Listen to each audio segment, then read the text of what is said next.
it says that it's a psalm, a song for the Sabbath day. This is a hymn book. The book of Psalms is a hymn book for the people of Israel, and they had hymns for all sorts of things. Some of them were traveling hymns, some of them were anthems, some of them were for atonement, some of them for rejoicing, celebration. This one was written to be sung on the Sabbath. And, what the Sabbath has taught us, if it's taught us anything, is that it takes a lot of effort, and it takes a lot of energy, and it takes a lot of work to rest. Right? That's the one thing I've learned from the Sabbath, that it takes a lot of effort and a lot of work to be able to rest. I know that sounds funny to say, but it's the truth. Resting is not easy for any of us. Now I'm talking about true resting.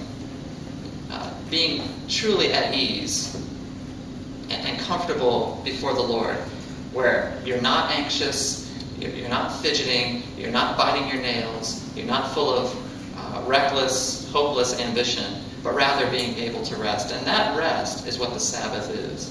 And that's hard to come by.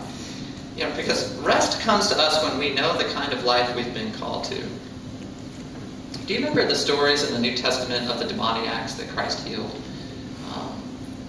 And what these demons would do to these poor souls who were possessed by them? I think especially of that young boy that the father brought to Christ. And you remember what the father said about the boy, that the demon that was inside this boy was dashing the boy against the rocks. Do you remember that? He said it was throwing the boy down and dashing him, throwing him against sharp stones. And he said he would throw the boy into the fire and also throw him into the water. And that it was the demon's intention to bruise that boy, to burn him, to drown him, to destroy him, to kill him.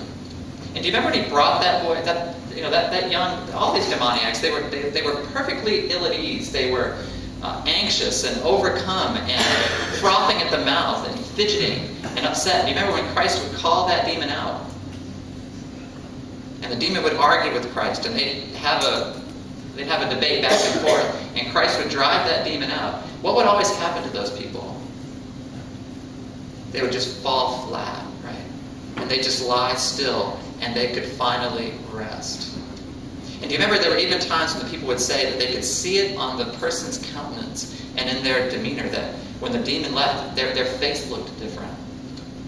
That's because they were able to rest. Well, I think the same is for us with sin in our lives.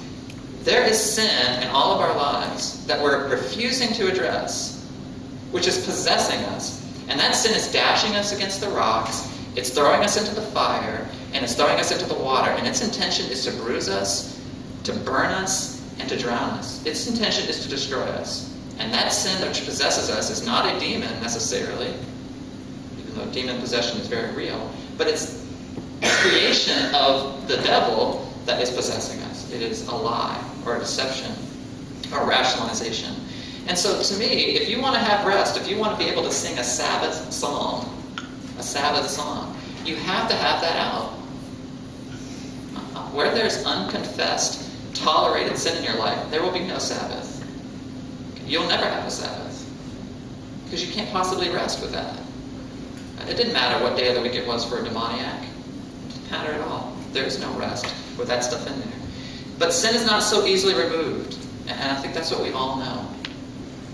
Sanctification must be an active, conscious effort, pursuit of yours, or it will not take place. Some Christians have the false idea that sanctification is somehow organic.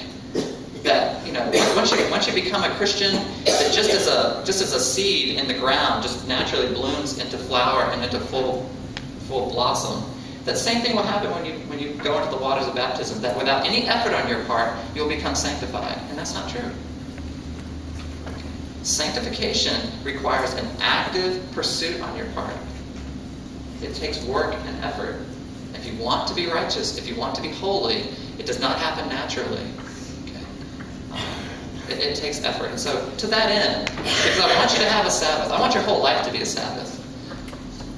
But I certainly want you to have some Sabbath in your life. I want you to have some rest.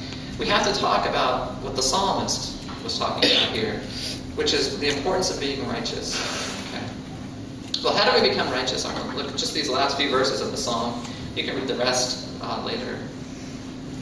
But beginning at verse 12, what do we have to do? Well, we have to set things aright.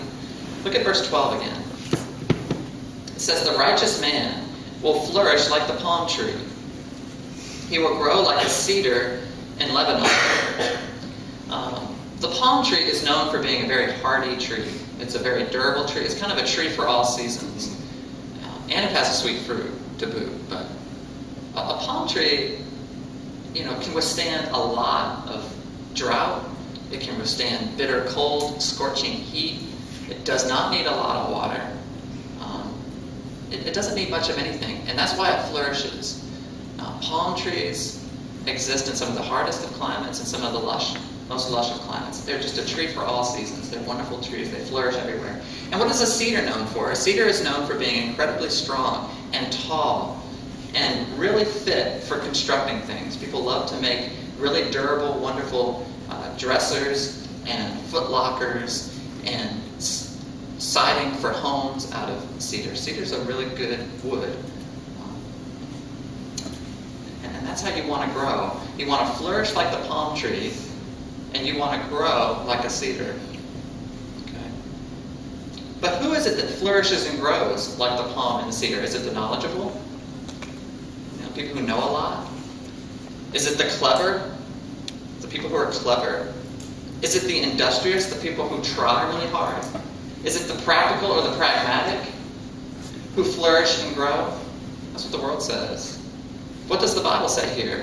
Who is it that will flourish and grow? The righteous. It is not how much you know, even though knowledge is important. It's not how clever you are, although I think you should try to be as clever as you can. It's not how industrious you are, although we should all work hard.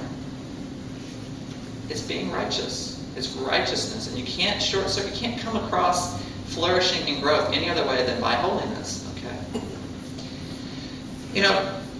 Those of you who make soup, what do you do before you serve it? You take a little bit in a spoon, and you sip it, and you say, wow, that could use a little more salt, right? Or that could use, some paprika? I don't know. Would you put paprika in a soup? Maybe it needs a chicken.